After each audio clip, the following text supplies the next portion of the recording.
श्री स्वामी समर्थ. सगळ्यांना माझा नमस्कार.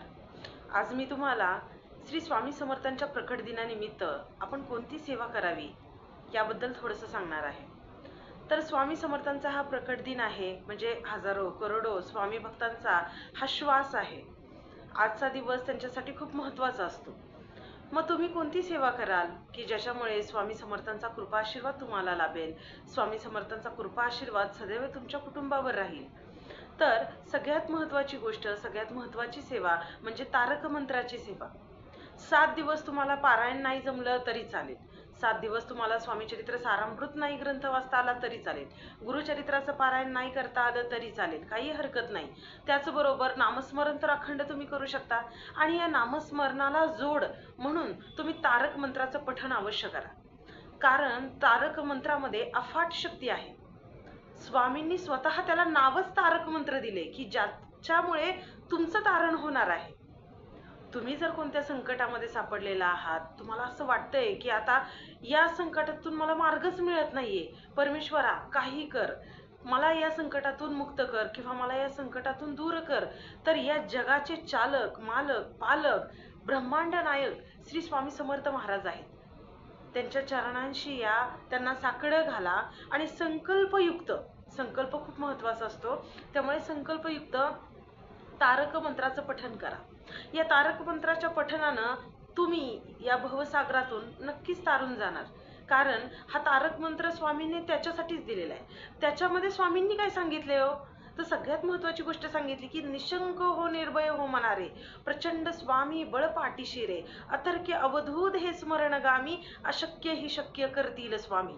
म्हणजे जी गोष्ट आपल्याला देखील अशक्य वाटती ती शक्य करण्याची ताकद फक्त आणि फक्त ह्या ब्रह्मांड नायकामध्ये, स्वामी समर्थांमध्ये.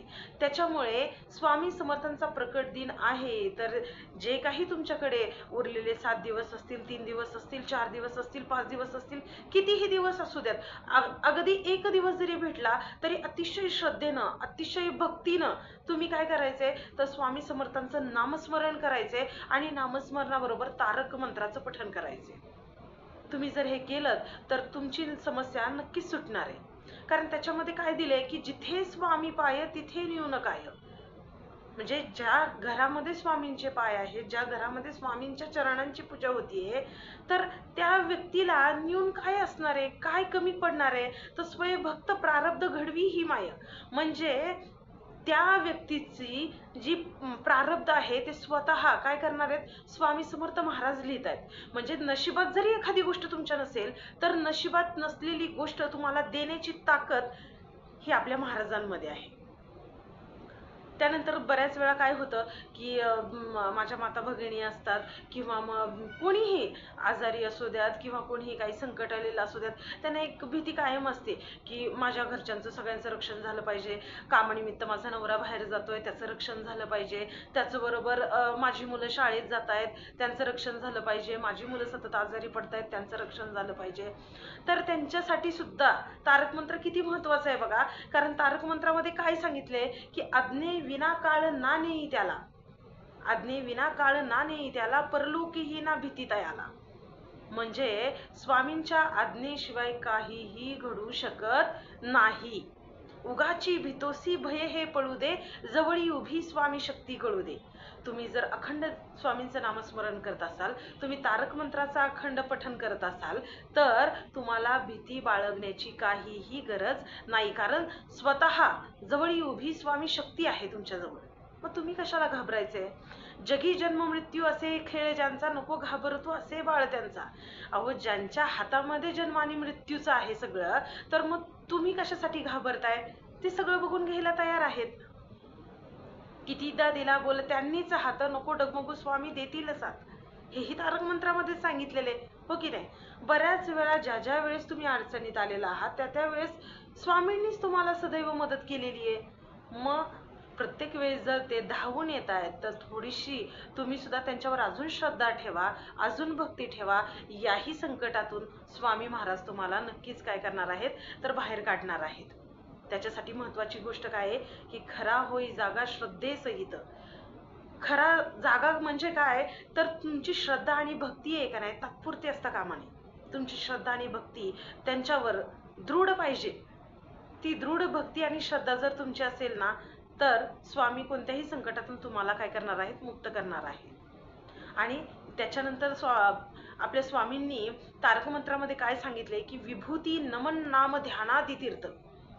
स्वामींची विभूती महत्वाची आहे. नमन, नामस्मरण, नाम ध्यानादी तीर्थ, हेच सगळं काय आहे, तीर्थ तुम्ही प्राशन करा. स्वामींचं ध्यान करा, नामस्मरण करा, नाम सदैव तुमच्या मुखामध्ये राहू द्यात. विभूती कोणतीही कामाला चाललाय तर विभूती त्यांची लावून जा. ते काम नक्कीच तुमचं काय होणार आहे, यशस्वी होणार आहे. आणि स्वामीच या पंचप्राणामृतात, तुमच्या प्राणांमध्ये स्वामीच आहेत. सर्व अख्ख्या ब्रह्मांडामध्ये स्वामीच आहेत हे तुम्ही मान्य करा. स्वामीमय होऊन जा. आणि बघा, हा तारक मंत्र ज्याच्याकडे आहे त्याला महाराज कधीही सोडत नाहीत. महाराज त्याची सगळी दुःख दूर करतात. महाराज त्याच्या सगळ्या इच्छा आकांक्षा पूर्ण करतात. कारण मी परत परत सांगते की या ब्रह्मांडाचे चालक, मालक, पालक हे कोण आहेत?